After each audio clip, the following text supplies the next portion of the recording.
خير ما نفتتح به جلستنا لنهار اليوم آيات بينات من الذكر الحكيم يتلوها على مسامعنا المغرق بجلطية محمد الأمين، فليتفضل مأجورا مشكورا غير مأمورا.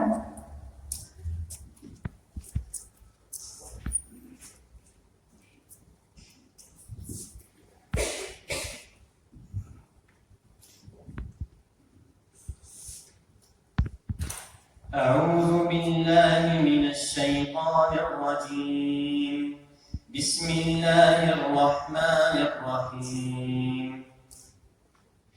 الحمد لله رب العالمين، الرحمن الرحيم، مالك يوم الدين، إياك نعبد وإياك نستعين، اهدنا الصراط المستقيم، صراط الذين أنعمت عليهم غير المغضوب عليهم ولا الضالين.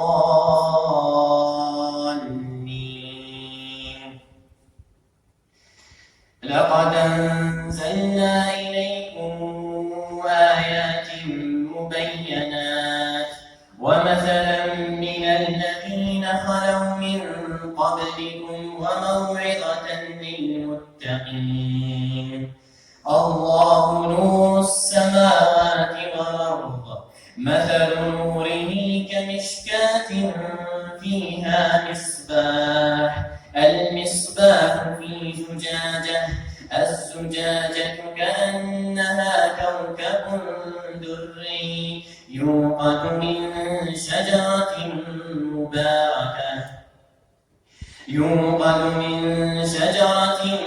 مباركة زيتونة لا شرقية ولا غربية، يكاد زيتها يضيء ولو لم تمسسه نار، نور على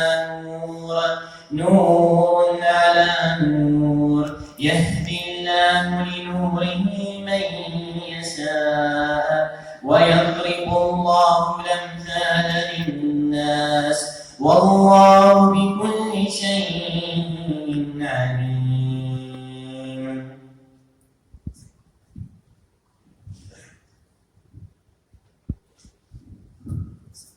صدق الله العظيم وبلغ رسوله الأمين، ونحن على ما يقول لمن الشاهدين. والآن حضورنا الكرام ندعوكم لنقف وإياكم وقفة إجلال واحترام للنشيد الوطني.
فاشهدوا فلتعش الجزائر حرة مستقلة مستقرة.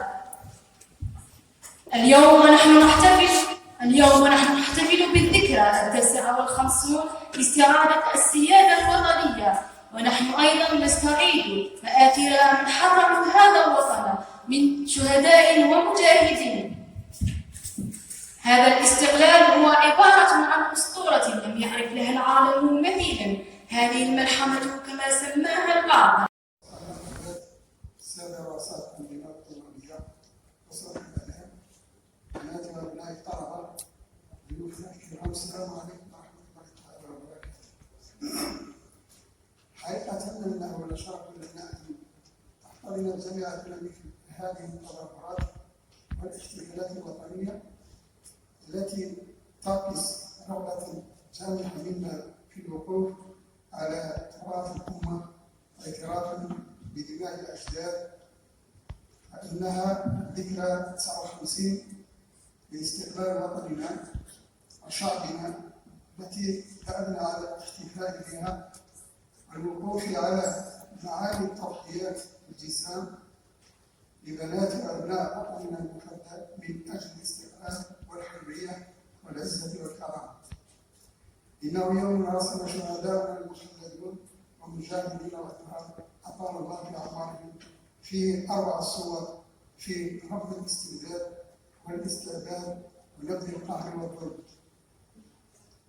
رافعين راية التحدي بكل قوة لا يرهبهم عن بلوغ هدفهم المنشود تورط الطغيان العدو الذي تفنن في استعمال كل الوسائل المادية والمعنوية التي سارها لتبرير أفعاله في قهر شهود خائنته. وكل عام وشعبنا الطيب والأمة العربية بألف خير. أدام الله على وطننا الغالي نعمة الأمن والأمان ودوام التقدم والازدهار، وكل عام والوطن وقائد الوطن والشعب بألف خير. المجد والخلود لشهدائنا الأبرار، وتحيا الجزائر. والسلام عليكم ورحمة الله تعالى وبركاته.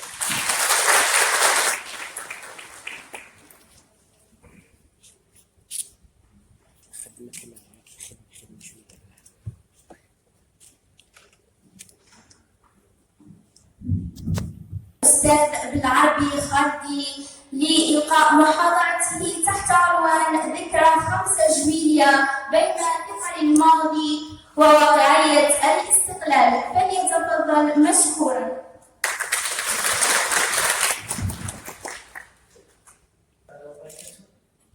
أعوذ بالله السميع العليم من الشيطان الرجيم. بسم الله الرحمن الرحيم. الحمد لله رب العالمين، وصلى الله على سيدنا محمد وعلى آله وصحبه وسلم تسليما. وبعد، يومنا ويومكم هو الأربعاء 27 من ذي القعدة من عام 1442 للجمهورية الشريفة، الموافق للسابع من شهر جويلية من عام 2021 ميلادي. حياكم الله وبياكم وجعل الجنة مثواكم، نحن وإياكم إن شاء الله. ونحن سيد المدير حياك الله، أعضاء الوفد المرافق لك، السادة الأساتذة، السادة الطلبة، كل أحد بسنه بداية تخصيص وأخوه فيما يجب الخوض فيه. التاريخ فيه كاين 3 أقسام للتاريخ قبل ما نخوضوا في 5 جويلية. كاين تاريخ شعبي، وكاين تاريخ رسمي، وكاين تاريخ علمي. التاريخ الشعبي كتبوه الرواة والأدباء والشعراء والناس اللي يحبوا الملحة اللي كتبوا تاريخهم. والتاريخ الرسمي تقريه الدول في المؤسسات لأبنائها حتى ينشئوا على هذه الإيديولوجية.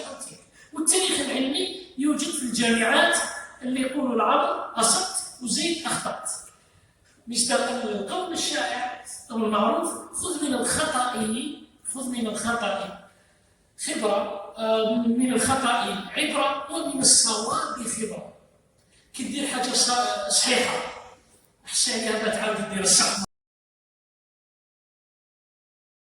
العام اللي فات يعني في الاعلام والاقتصاد يعني شفت كل الظروف مواتيه، يعني سواء الطاقم من الاساتذه والدكاتره اللي يشرفوا على الاختصاص الاعلام والاقتصاد. يعني انا نتحدث على السبيسياليتي ولا التخصص اللي كنت فيه، يعني وهذا ما يمنعناش باش ما نتفرغش في كامل التخصصات اللي راهي موجوده بالجامعات، لانه جامعه شلف صبحت يعني تنافس جامعات الجزائر، كبرى الجامعات على مستوى التراث الوطني. وبهذا دائما نزيدوا نشكروا السيد المدير وكذلك الناس اللي راهي تشرف على جامعه حاسبه بوعلي، لانها صبحت مكسب للولايه، مكسب للاساتذه ومكسب للطلبه. احنا بالك في جيلنا يعني الناس اللي قرات 98 97 حتى بلد 2006 كان عندنا وعد العالم كبير انه بلد نروح حتى العاصمه ولا وهران باش نقراو، الا انه هي فرصه كانت سانحه للطالب الشرقي باش يقرا هنا في ولايته، يعني ما يتعبش على الاقامه الجامعيه وعلى السفر وعلى يعني كل ما يترتب عليه من السنوات اللي يقضيها في الجامعه. نشكر كل الطلبه، كذلك كل الشكر للناس اللي راهي تشرف على هذه الجامعه اللي اصبحت فخر لولايه شلف وفخر الجزائر.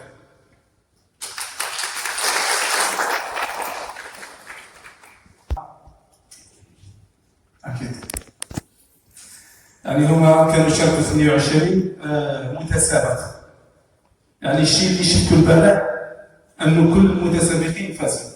يعني ولو الناس اللي كانوا ولا قاموا بمحاولات بسيطه. يعني احنا كي رايحين نعلنوا على الثلاثه الاوائل، طبعا الناس اللي شاركوا ما نجحوش. نو انا شفت يعني كاعلامي ولكن ركزت بزاف على الجانب التطبيقي، والاساتذه كانوا ركزوا على الجانب النظري، يعني كلهم كانوا متميزين، كلهم كان عندهم حضور، كلهم كانت عندهم هذيك السلاسه في اخراج الحروف والكلمات، يعني هذيك لا بريزونس الاعلامي كانت موجوده، الا انه الشيء اللي يفصل بيناتهم بعض الجزئيات فقط. نبداو على بركه الله بالاعلان على النتائج. نبداو بالمرتبه الثالثه اللي كانت حصلت عليها الطالبه بالحسن خديجه.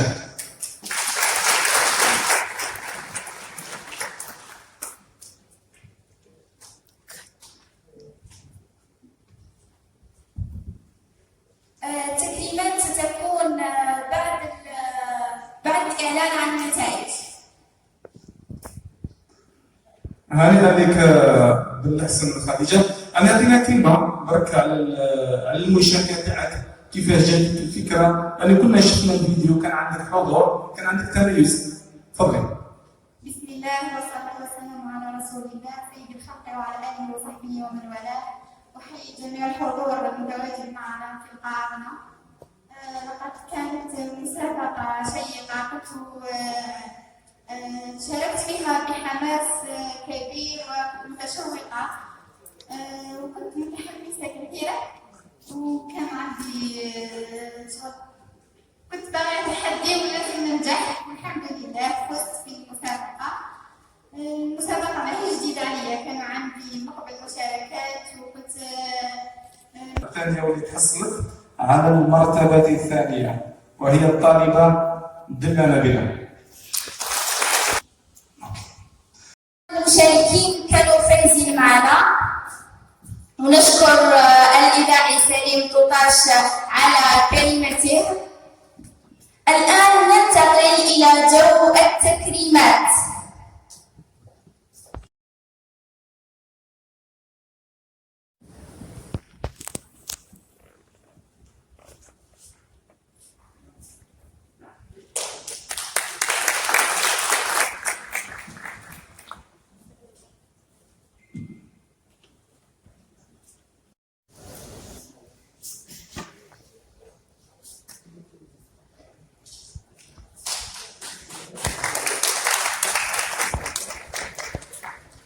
سليم يكرمه الأستاذ علي الرواش.